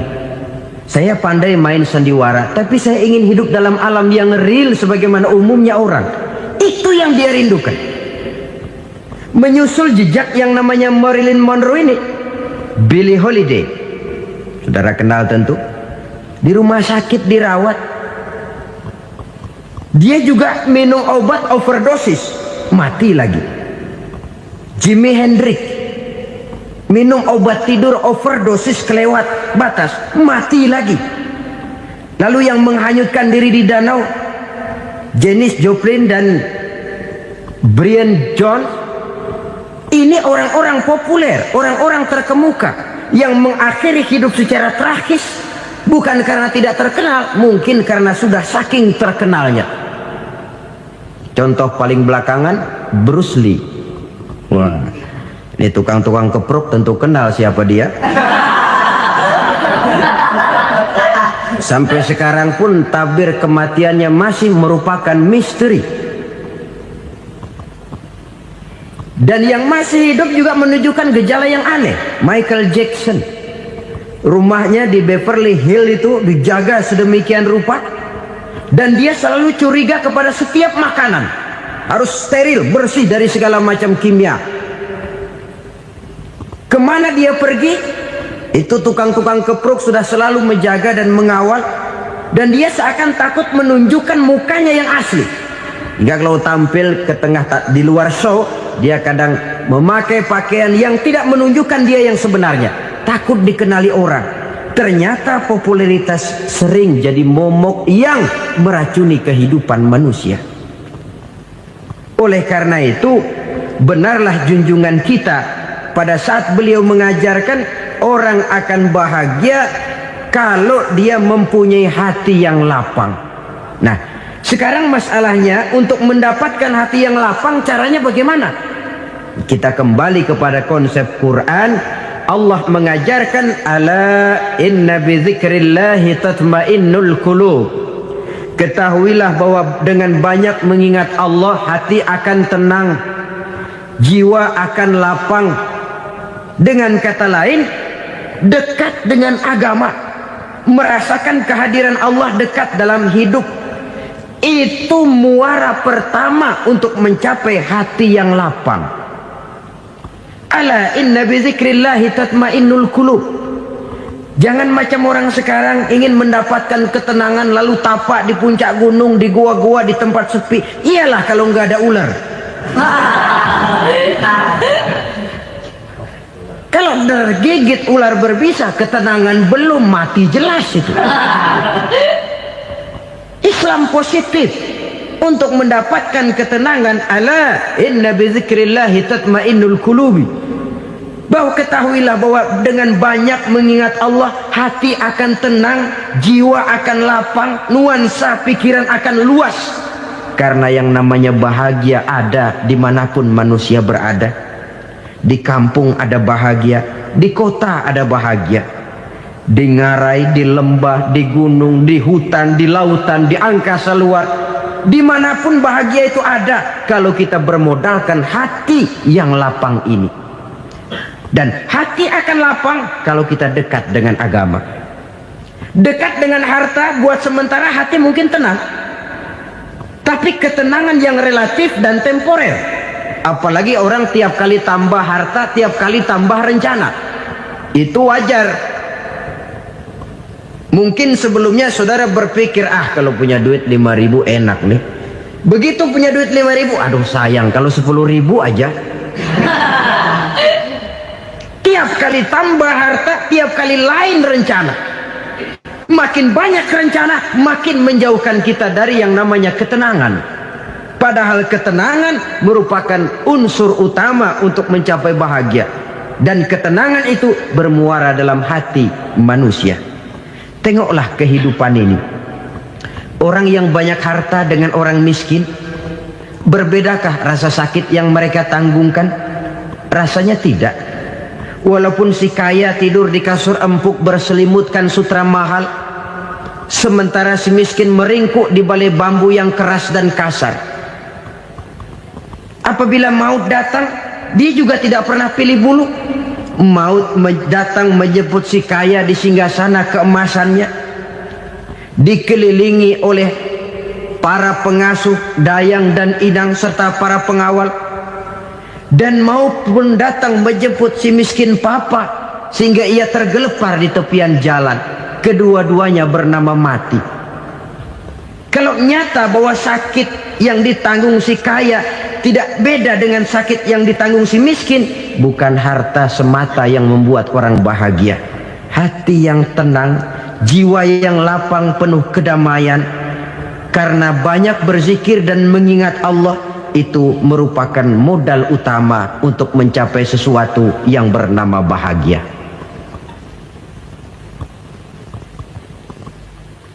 Saudara hadirin yang saya hormati, inilah yang pertama dari 4 ciri yang digambarkan oleh Nabi tentang tanda-tanda orang bahagia. Dan harus berangkat dari yang pertama ini, hati yang lapang. Ini yang harus kita miliki lebih dahulu. Baru nanti akan menyusul kepada poin yang ketiga, kedua, dan selanjutnya. Sebab kalau hati sudah terisi dengan jiwa yang lapang, seluruh persoalan insya Allah akan bisa kita atasi dengan sebagaimana mestinya. Yang kedua sekarang, tanda orang bahagia menurut baginda Nabi, markabun syariah. Orang bahagia itu, kata beliau, punya kendaraan biar cepat asal lancar. Artinya kemana dia mau pergi mudah. Apa maksud hadis ini? Kalau kita kaji lebih dalam, kendaraan itu kan alat transportasi. Transportasi tidak lain adalah usaha memudahkan komunikasi. Pindah dari situ kepada teori bahwa manusia adalah zon political, makhluk bermasyarakat yang tidak bisa memenuhi kebutuhan hidupnya secara sendirian. Kita memerlukan keberadaan orang lain dalam kehidupan ini. Untuk memakai baju saja kita sudah perlukan petani yang tanam kapas, pabrik yang memintal kapas jadi benang, pabrik yang menenun benang jadi kain, sampai kepada mesin jahit, sampai kepada tukang jahit. Itu cuma untuk memakai pakaian saja. Tidak seorang pun di antara kita yang sanggup memenuhi kebutuhan hidupnya secara sendiri. Kita perlu orang lain.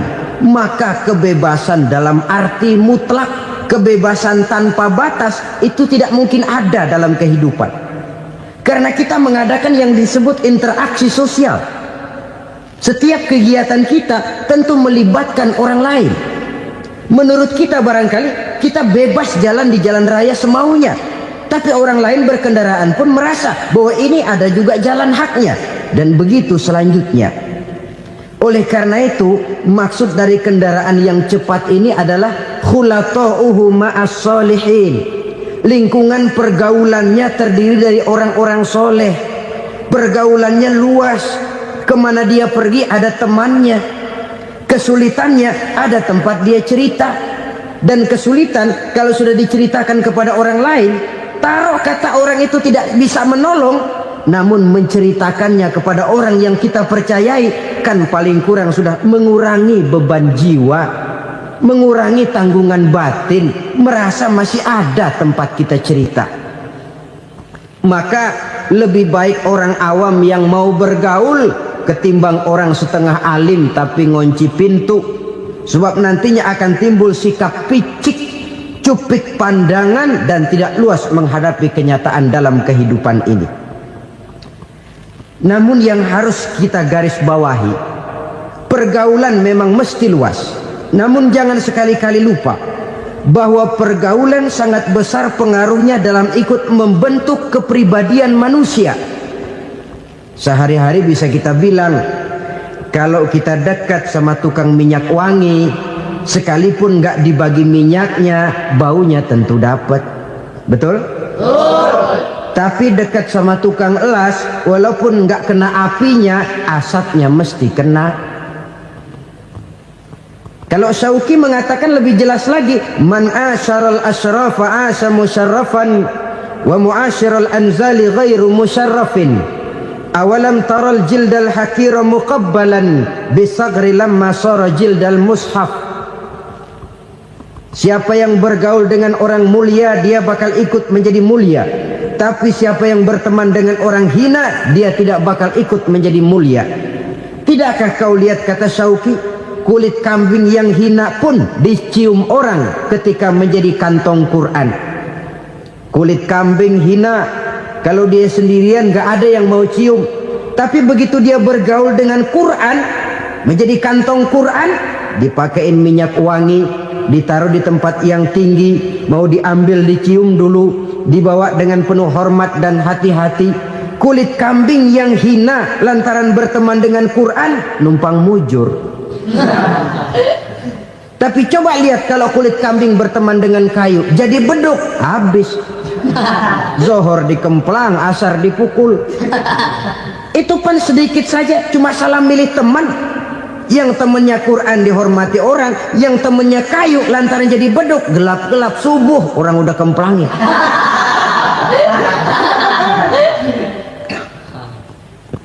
Maka terutama kepada adik-adik remaja yang masih mencari identitas diri, yang ibarat kaset masih kaset kosong, mudah diisi oleh apapun, pandai-pandailah memilih teman dalam bergaul. Karena banyak orang yang tadinya baik-baik, ketika terseret dalam pergaulan dengan orang yang tidak baik, kebaikannya menjadi lentur dan luntur. Tapi berapa banyak bajingan-bajingan tengik, orang-orang yang berlumur noda dan dosa, tiap hari melakukan maksiat, namun bergaul dengan orang yang baik-baik, pada akhirnya sedikit demi sedikit beringsut dan berangsur dia terbiasa mengikuti kebaikan-kebaikan. Saya tekankan ini kepada remaja karena mereka masih mencari identitas diri. Apa yang mereka lihat mereka mau, apa yang mereka dengar mereka ingin tahu. Coba lihat kehidupan remaja. Pulang nonton film Rambo, pengen jadi Rambo, gagah, maunya belekai melulu. Pulang nonton film Superman, pengen bisa terbang. Pulang nonton India, nyanyi melulu. Wajar, mereka masih mencari identitas diri. Saya ini sebenarnya siapa? Lingkungan, pergaulan akan membentuk itu. Karena itu pandai-pandailah bergaul, karena ia sangat besar pengaruhnya dalam ikut membentuk kepribadian manusia. Apalagi sifat yang jelek lebih cepat menularnya ketimbang sifat yang baik. Sifat yang baik, watak yang soleh itu lambat sekali untuk menular. Tapi yang tidak baik, kan prosesnya mah kalau remaja biasanya mula-mula dengar. Karena dengar lalu pengen tahu. Karena pengen tahu lalu ngeliatin. Begitu ngeliatin kan pengen nyobain. Setelah nyobain ketagihan. Nah, ini prosesnya. Yang namanya ganja, morfin, narkotik awalnya kan begitu. Mula-mula dengar katanya kalau sudah fly to the sky, sudah melayang ke langit katanya, disitulah puncak kebahagiaan. Mulanya cuma dengar. Karena dengar pengen tahu. Karena pengen tahu lalu ngeliat, kumpul sama orang yang suka ngeganja. Setelah ngeliat, nah pengen ngerasain. Begitu ngerasain enak juga, ketagihan. Kalau sudah ketagihan jadi penyakit kronis, bisa merembet kepada yang lain. Iya, kalau orang tuanya mampu untuk beli morfin, beli ganja. Kalau tidak kan pikirannya ngayap, jemuran siapa ya gue sahabat. Timbullah perbuatan-perbuatan negatif yang bermula dari salah pergaulan. Apalagi buat adik-adik remaja yang tinggal di kota-kota besar, yang pengaruh budaya, pengaruh kesenian, pengaruh struktur kehidupan yang nampak makin individualistis, di mana persaingan tajam, tensi ekonomi tinggi, orang mudah mengalami stres. Pandai-pandailah dalam bergaul, sekali lagi, karena ia sangat besar pengaruhnya dalam ikut membentuk kepribadian manusia. Orang bahagia punya kendaraan yang cepat, artinya punya pergaulan yang luas, dan lingkungan pergaulannya terdiri dari orang-orang yang soleh. Kemana dia pergi ada teman, kesulitannya ada tempat dia cerita. Tapi kalau sudah menyendiri, hidup sendiri, kesulitan dipikiri sendiri, bisa mati belum waktunya. Tidak ada tempat berbagi rasa, tidak ada tempat bercerita, tidak ada tempat mengurangi beban dalam kehidupan. Pantas betul kalau Islam sangat menggalakkan dan menganjurkan orang kalau sudah sampai waktunya itu untuk melangsungkan nikah. Kata Nabi, ya ma'syaras syabab man istata'a minkumul ba'at falyatazawwaj. Hai para pemuda, kalau sudah mampu memberi nafkah, kawinlah, nikahlah kamu. Kenapa? Sudah ada teman hidup, tempat berbagi rasa. Kesulitan kalau ada tempat cerita akan lebih ringan ketimbang kita telan sendiri, walaupun bobot kesulitannya sama beratnya. Saudara-saudara kaum muslimin rahimakumullah, inilah ciri yang kedua, punya kendaraan biar cepat asal lancar. Kemana kita mau pergi gampang. Dengan kata lain, setelah hati yang luas, pergaulan yang luas. Dua. Yang ketiga sekarang, tanda orang bahagia itu menurut Nabi, misbahun mudhi'un, punya lampu yang terang. Oh, itu enggak problem. Sekarang sudah zamannya listrik masuk desa, Pak. Lampu sudah terang semua. Betul, kalau itu yang dimaksud. Tapi tidak cuma itu. Karena lampu yang dimaksud di sini, lampu yang akan menerangi seluruh perjalanan hidup. Dan perjalanan hidup itu sudah dimulai sejak kita terlahir ke alam ini sampai masuk ke alam barzah, kumpul di padang mahsyar sampai ke akhirat. Lampu yang menerangi itu yang diperlukan. Kalau lampu, katakanlah yang paling top sekarang kan lampu jenis Mercury. Taruhlah itu di rumah kita, dia cuma menerangi rumah kita, menerangi hati pun tidak sanggup.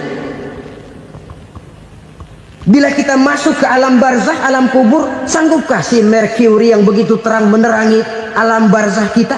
Tidak sanggup lagi. Sanggupkah lampu yang ratusan watt, bahkan puluhan ribu watt menerangi kehidupan di padang mahsyar? Tidak akan sanggup lagi. Kalau demikian, yang dimaksud lampu yang terang di sini apa? Tidak lain amal soleh, kebajikan yang kita lakukan dalam hidup. Itu yang akan jadi lampu penerang. Di dunia nama kita akan terang. Jasad kita boleh hancur terkubur tanah, tapi nama kita akan dikenang orang. Begitulah kalau orang meninggalkan kebajikan dalam hidup seperti sekarang. Ribuan orang tiap saat berziarah ke kubur Imam Syafi'i, ke kubur Imam Malik, ke kubur Imam Ghazali, ke kubur orang yang baik-baik, orang yang soleh-soleh. Kebajikannya yang ditinggalkan, yang mengukir namanya dengan tinta emas. Sehingga saudara sudah terbaring di alam kubur, orang lewat, Allah, ini kuburannya Fulan bin Fulan, dulu ini kebaikannya Masya Allah, saya ikut merasakan. Mari kita mampir sebentar, kita Fatihah. Mohon disampaikan Allah pahalanya kepada almarhum. Al-Fatihah. Itu kalau orang baik-baik. Lalu saudara tanya, Pak, orang mati dikirimin Fatihah apa nyampe pahalanya? Saya jawab, kalau saudara nggak percaya, mati dulu dah. Nanti saya Fatihain, tungguin di sana. Umpama nggak sampai, balik lagi kemari. Sekarang ini kan maunya otak-otakan saja. Kalau nggak masuk otak, nggak percaya. Padahal alam gaib itu nggak bisa diotak-otakin. Sama saja dengan saudara pernah dengar cerita kapal Tampo Mas tenggelam kan? Pernah nggak? Di mana? Ya, di laut Masalembo. Begitu ke Tampo Mas tenggelam, ratusan penumpang itu terjun ke laut, dipermainkan gelombang, berjuang menghadapi maut itu. Orang lagi timbul tenggelam di lautan, dihantam ombak, kita tengokin pakai helikopter. Pak, lagi timbul tenggelam ya? Iya, tolongin. Jangan khawatir Pak, nih saya kirim intan Pak, harganya 10 juta. Kira-kira orang yang timbul tenggelam di laut seneng nggak? Tidak. Kan mahal toh intan 10 juta. Kenapa dia nggak senang? Karena intan 10 juta dalam kondisi seperti itu tidak sanggup menyelamatkan dia. Dia akan girang kalau dikirimin ban mobil bekas, dikirimin papan terentang atau bambu. Intan yang 10 juta dia nggak girang. Ban mobil bekas yang 1000 perak, tuh pegang, itu yang dia girang betul. Inilah sebabnya Nabi berkata, mal mayyitu fi qabrihi illa kal ghariqil mutaghawwis. Orang yang meninggal di alam kuburnya seperti orang timbul tenggelam di lautan. Yantaziru da'watan min ahli, menunggu doa dari keluarganya yang masih hidup. Duh, bapak saya sudah meninggal, saya sayang benar sama dia. Kirimin kulkas ke kuburannya Itu sama saja dengan tadi orang tenggelam di lautan dikirimi intan yang harganya 10 juta, tidak sampai. Begitulah kalau kebajikan yang kita tinggalkan dalam hidup, sudah mati pun kubur kita masih diziarahi orang. Tapi kalau jahat yang kita tinggalkan, boro-boro lah orang mau doa lewat dekat kuburan kita juga serem. Tuh bajingan dulu mati dipendem di situ tuh. Jangan lewat situ, ntar kesurupan, jangan. Lewat saja orang ngeri. Konon lagi membacakan Fatihah dan mengirimkan doa. Hidup pada hakikatnya adalah kesempatan untuk berbuat baik. Maka sekali kesempatan itu diberikan, manfaatkan dengan sebaiknya. Sebab kesempatan kedua tidak akan pernah ada. Kesempatan berbuat baik di sini, di akhirat sudah pembalasan namanya. Sekali kesempatan itu dicabut, dia tidak akan pernah dikembalikan lagi. Kata Iqbal, hidup tidak mundur ke belakang, Bung. Berhenti diinjak orang, mundur hancur. Tidak ada kata mundur dalam hidup ini. Berhenti diinjak orang, mundur kecebur. Tidak ada kata lain, harus maju dalam kehidupan dalam artian yang positif. Hidup adalah kesempatan untuk mengumpulkan kebajikan yang sebanyak-banyaknya. Di situ nilai daripada manusia. Sekarang ini memang nggak kelihatan kok, orang yang banyak pahala sama yang banyak dosa nggak kelihatan kok. Barangkali kalau habis bikin dosa palanya pada benjol, mungkin orang takut sama dosa. Tapi sekarang sama saja, orang yang banyak dosa dengan yang nggak banyak dosa jalan bareng dari belakang, sama, nggak kelihatan beda. Tapi ada waktunya di mana pahala memegang peranan, di mana dosa diperlihatkan. Sama saja kalau kita bawa mobil siang, lampu kan nggak begitu berfungsi. Apa lalu bilang, alah ini lampu berat-beratin, copot-copotin aja dah. Tidak perlu begitu. Kenapa? Pada suatu saat malam senja akan datang. Bila matahari terbenam, senja pun datang, gelap mulai merayap, disitulah baru terasa perlunya lampu. Pahala begitu. Sekarang orang yang nggak ada pahalanya nggak kelihatan dalam kehidupan. Tapi pada suatu saat senja kehidupan akan datang. Ajal merenggut nyawa, malam merayap, dan hidup mulai diliputi kegelapan di alam barzah. Dikala itu kalau nggak punya lampu, alangkah malangnya kita. Sebab amal yang baik, kata Nabi, di alam barzah itu akan diciptakan menjadi perempuan yang cantik menemani kita. Amal yang jahat akan menjadi orang yang paling jelek nemenin kita. Sudah di tempat gelap yang nemenin jelek.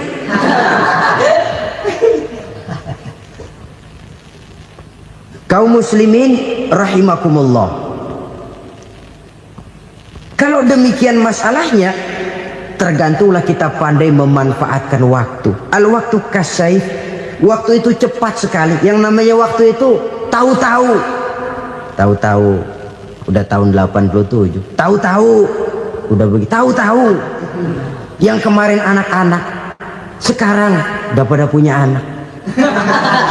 Tahu-tahu saja itu. Begitu cepat waktu berlalu. Kalau tidaklah pandai kita memanfaatkannya, akan rugi kita. Nabi bersabda, "Man kana yaumuhu khairun min amsihi fahuwa rabih." Barang siapa yang hari ini lebih baik daripada hari kemarin, itu orang untung. Hari ini lebih baik daripada kemarin. Bulan ini lebih baik dari bulan kemarin. Tahun ini lebih baik dari tahun kemarin. Itu orang yang beruntung.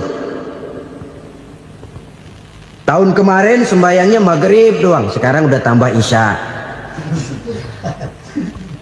Tahun kemarin cuman Idul Fitri aja ngancem bener, sekarang udah tambah Jumat, lalu tambah lagi maghrib, tambah lagi isya, dan selanjutnya. Hari ini lebih baik daripada kemarin, itu orang yang beruntung.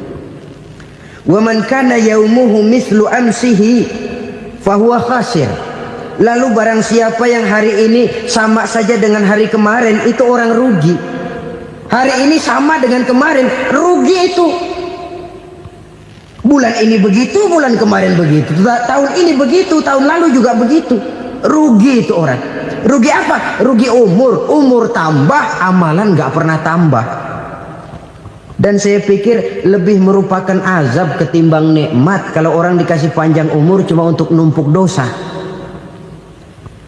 Mending mana? Panjang umur banyak dosa sama pendek umur dikit dosa? Mending mana? Mending mana? Ya, paling mending tentu panjang umur banyak pahala. Tapi kalau tidak, sekali lagi, lebih merupakan azab ketimbang nikmat kalau orang diberikan panjang umur tapi cuma untuk sekedar menumpuk dosa. Kehilangan kesadaran bahwa dunia bukan terminal akhir dari satu perjalanan. Dia cuma halte di mana kita berhenti sebentar untuk menuju kepada terminal yang hakiki. Saudara-saudara kaum muslimin rahimakumullah, inilah lampu yang akan menerangi kehidupan. Amal yang kita lakukan di dalam kehidupan. Jadi yang dimaksud dengan lampu yang terang, kebajikan yang kita kerjakan dalam hidup. Nah, setiap orang di awal tadi saya bilang ingin bahagia. Bahagia itu kan hakikatnya kumpulan senang dan selamat. Senang, selamat. Apa bedanya? Senang tapi tidak selamat, nggak bahagia. Selamat tapi nggak senang, nggak bahagia orang. Contoh, kalau orang korupsi, duitnya banyak, senang dia, tapi keselamatannya. Ada tentara baris di samping rumahnya udah bingung, padahal tentara latihan. Tentara cuma latihan, dia bingung. Senang, tapi karena keselamatannya tidak terjamin, dia tidak bahagia.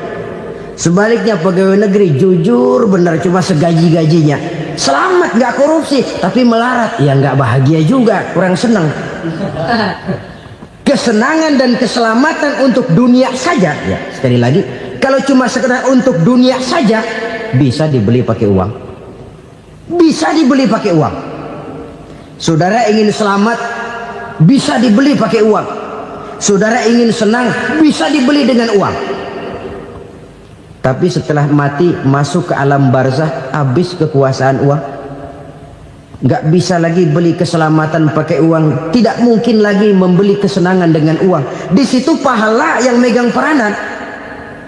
Makin banyak pahala, makin banyak saham untuk membeli kesenangan dan keselamatan, untuk memperoleh yang namanya bahagia. Dan jangan lupa loh, di alam barzah kita nggak sebentar, menunggu datangnya kiamat. Loh iya, kalau kita begitu dikuburin terus kiamat datang, untung. Tapi kalau masih harus 1000, 2000, puluhan ribu tahun yang akan datang, dalam satu penantian yang begitu lama, tanpa saham untuk memperoleh kebahagiaan, satu kemalangan yang tidak ada pernah putus-putusnya. Janganlah tergelincir oleh kebahagiaan sebentar yang menipu dengan mengorbankan kebahagiaan hakiki yang berjangka panjang. Apa artinya senyum sejenak kalau harus ditebus dengan tangis seumur hidup? Biarlah kita minum jamu, pahit memang, getir memang, tapi kan besok badan sehat. Daripada sekarang minum sirup, manis memang, enak memang, tapi bibir pada jontor besok. Sirawan, batuk, nggak karu-karuan. Banyak orang tertipu oleh kesenangan yang sebentar, padahal laisa kullu ma yalma'u zahaban. Belum tentu semua yang berkilat itu emas, belum tentu semua yang gemerlap itu intan. Karena itu, marilah manfaatkan kesempatan yang diberikan Allah ini untuk mengumpulkan kebajikan yang sebanyak-banyaknya. Yang terakhir sekarang, yang keempat, tanda orang bahagia kata Nabi, zaujatun salihah. Orang bahagia itu tanda yang keempat kata Nabi, punya istri biar cakep asal taat. Sudah surga itu, cakep taat. Istri kayak gitu, kalau belum mati jangan dikuburin dulu. Sudah cakep taat lagi.